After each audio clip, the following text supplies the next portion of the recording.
Press club काज़ी अहमद जी अॻूणी general secretary PP अॻवान doctor Abdul अज़ीज़ खोसो खे सिंध पैराविटनरी स्टाफ एसोसिएशन जो चेयरमैन चूंडण ते पीपल्स पार्टी तालका ऑफिस में संदसि मान में प्रोग्राम मुनक़िद कियो वियो।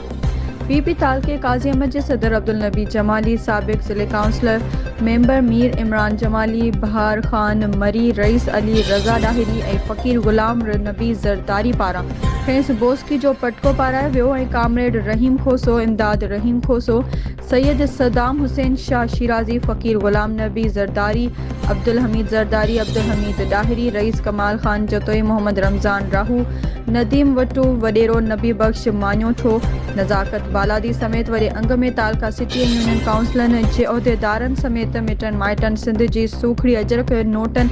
ऐं गुलाबनि जे गुलनि जा हार पाराए वाधायूं ॾिनियूं। जॾहिं आख़िर में डॉक्टर अब्दुल अज़ीज़ खोसो सभिनी आयल पार्टी जे दोस्तनि सहाफ़िन ऐं रिश्तेदारनि जो शुक्रियो अदा कंदे चयो, जिन बि दोस्तनि मुंहिंजे मान में प्रोग्राम करे मूंखे इज़त बख़्शी आहे, उन्हनि जो तमामु घणो शुक्रगुज़ार आहियां।